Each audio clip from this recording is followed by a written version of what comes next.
So I want to have that nice rounded pill shape to give it the modern look. So there's a couple ways we can go about this. I'm going to try this method where I can add, I'm just going over to add an anchor point, and I'm just going to add an anchor point right there in the middle.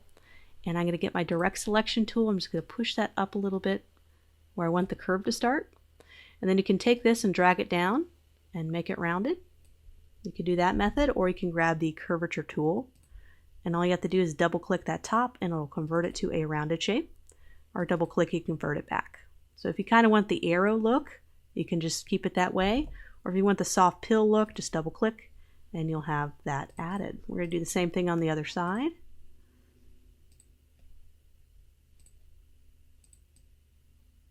And then take our curvature tool and double. There's a lot of different ways to do this, lots of different ways to skin a cat when it comes to doing design work. If you have a better method, please go for it, but this is just one that worked out best here. So we have the basics of our infographic here. Go ahead and load it in. And I thought that since this is such a simple fact, what I think would really work well is a photo of some sort, maybe a black and white to counter all the different colors we have going on. So a cool black and white photo that really kind of has a tongue, perhaps, maybe one that's sticking out. And I'm going to go over to pexels.com, which is where I find a lot of my free photos I can use. And I went ahead and downloaded this one right here. And I went into Photoshop and I punched out the background because I'm going to be putting it on a dark background. So I did some clever ways of cutting all that out, which I can go over in other lessons and other classes. But I'm going to bring that in.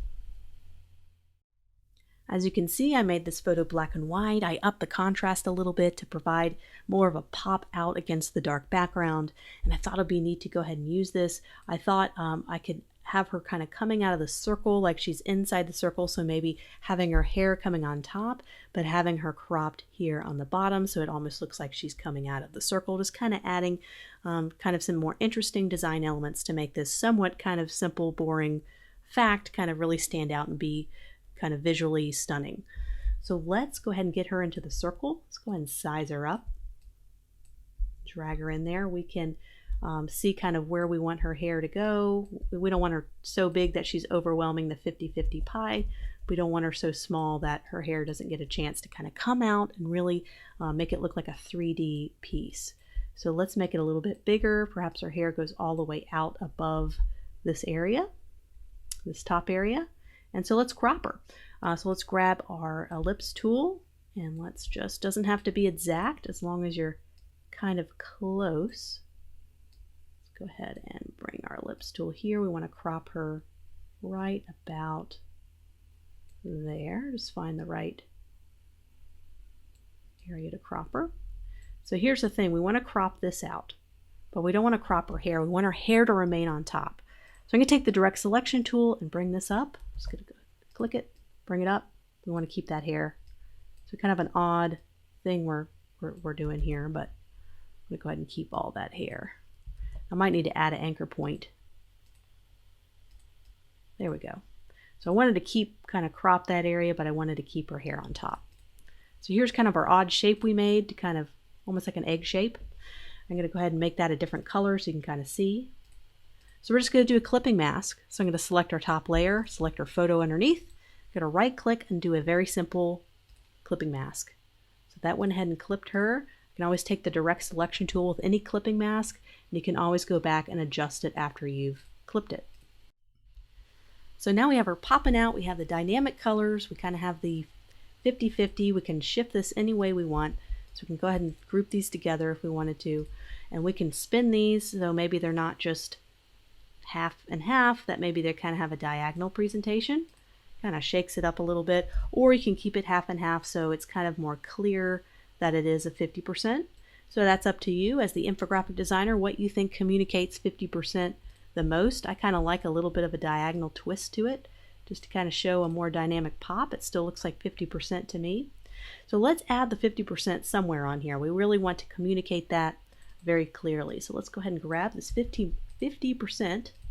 We have our Helvetica bold on, and we have up here kind of some guidance we have for typography. And we're going to make that a little bit bigger and white.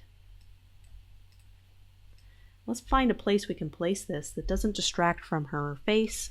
So we can probably get away with putting on our hair. It's nice high contrast, so that's dark. This is light. I don't want it too close to her eyes because I don't want the eyes in this to compete. So I'm just going to move that a little bit higher up. And maybe add a little bit of drop shadow. Maybe go into the character panel and kind of reduce the tracking a little bit. Maybe a negative 25%. So kind of closes in the letters, the gaps between the letters or the numbers closes a little bit. So it's a little bit tighter. Not very subtle stuff here we're talking about. Let's do a nice long cast shadow. So I'm just in my drop shadow options panel, and let's do a preview, and it's already kind of cast pretty far out, pretty high opacity. Just helps darken around it so it really stands out along her hair. But it's not obvious that it's a drop shadow. It has a lot of distance to it, and it's got a lot of blur to it. So it's not like you see this super stark drop shadow. It looks more kind of blended in over top of her. And same thing for here. We can even add a drop shadow on this top layer. We can go to Effect, apply the same drop shadow. Let's take a look at the preview, kind of adds a drop shadow down there, which looks really lovely. Maybe reduce it a little bit, maybe 44%, so it's not so strong.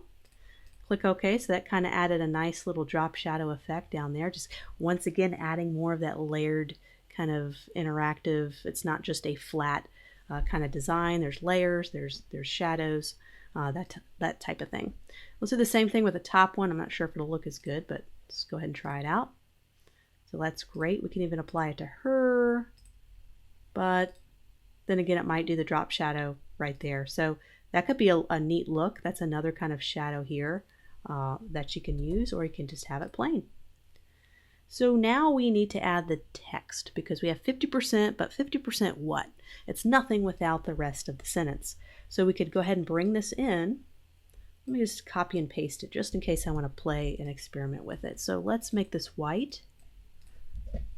Okay, so we can have this straight across as 2 lines. Maybe center align it. And we just have it here. We can have it stacked with several lines of type. And this is going to depend on how our blocking and layout for the rest of the document goes. So we could have something simple like this. And that could be the same look throughout all the rest of the document. And that's great, but I thought, you know, this is a very dynamic piece. We got a lot of colors going on. Let's try something a little bit more graphically challenging. Let's do a type on path all the way around a circle. Let's do that. So we're going to do a circle about the same width as our little pie graph here. Okay, so now I'm just going to copy and paste this. I can put this all on the same line, or I guess I have it up here. That's nice. I can always slide that over just in case I don't like this new method. And I can go down to type on path and go ahead and click anywhere on the line and paste it. See how it looks. So what I want to do is I don't want all bold text. I don't want all bold text because I think we already have a very bold picture and a very bold 50%. So let's make this white so you can see what I have here. Let's make this a regular weight or even a lightweight, just like this.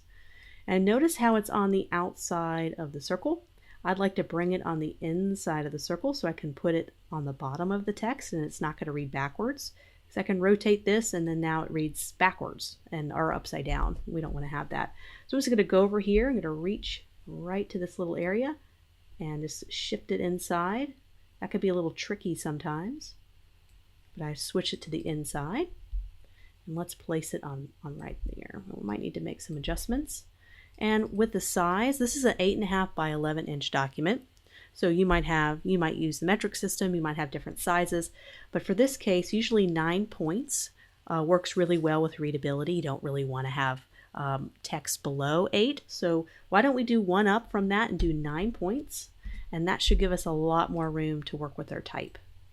That really reduced the size quite a bit. Now I want to make sure we have it halfway. You know, we might be able to get away with it being just a little bit bigger. That's never going to hurt with readability. Okay, so we just want to do a little optical adjustment, make sure it's halfway. I might need to just adjust it a little bit, but it's about even on both sides.